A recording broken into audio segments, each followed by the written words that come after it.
question. The member from Kingston and the Islands. Mr. Speaker, my question is for the Minister of Health and Long-Term Care. Providing all Ontarians with timely access to the care they need, whether at home, in the community, or in one of our outstanding hospitals, is of the utmost importance to our government, but also to me as the member of Kingston and the Islands. We are fortunate in Ontario to have outstanding hospitals across this province. Our government has increased investments in healthcare each and every year, allowing us to treat more patients, provide better care, and reduce wait times to some of the shortest in the country. Last year, we invested over $500 million in funding in our Ontario hospitals, which is a 3.2% overall increase to the hospital sectors, and this is on top of our 2016 investment of nearly $500 million in our hospitals. We're also investing more than $19 billion over the next 10 years to improve and expand hospitals. Mr. Speaker, could the Minister of Health and Long-Term Care please tell this House of the incredible new investments being made in our hospitals this year? Thank you. Minister of Health, Long-Term Care. Well, thank you very much, Mr. Speaker, and thank you to the member from Kingston and the Islands for the question. Our government knows that everyone in Ontario deserves high-quality care when they need it, and our skilled, dedicated healthcare professionals deserve the right resources to deliver it. Last week, I was proud to stand with the Premier and the Minister of Finance at North York General Hospital to make a historic investment of an additional $822 million in Ontario's publicly funded hospitals. This 4.6% overall increase will increase capacity, decrease wait times, improve access to care for families across Ontario.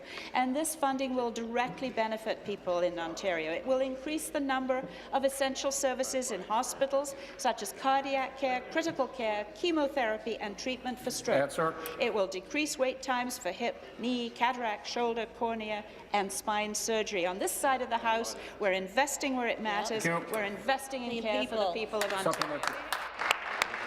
Thank you to the Minister of Health and Long-Term Care for her answer. And thank you for the continued support for Kingston Health Science Centre, Brockville General Hospital, and the state-of-the-art new Providence Care Hospital in my riding of Kingston and the Islands. On Friday, I was thrilled to announce that Kingston Health Science Centre will be receiving $8.82 million, Providence Care will be receiving $1.04 million, and Brockville General will be receiving $1.7 million for the 2018-19 year. It was a tremendous moment in our community. Not only is this government investing in the resources needed to deliver high-quality health care, but we're also making critical investments in capital to ensure the success of our hospitals for years to come, such as the $500 million for Kingston Health Sciences Centre. Mr. Speaker, could the Minister of Health and Long-Term Care please tell this House about the monumental capital announcement our government made last week to support care? Thank you. Minister. Mr. Speaker, and to the member for her ongoing advocacy, not just for health care, but in my previous portfolio, I know how much she cares for the vulnerable in her community.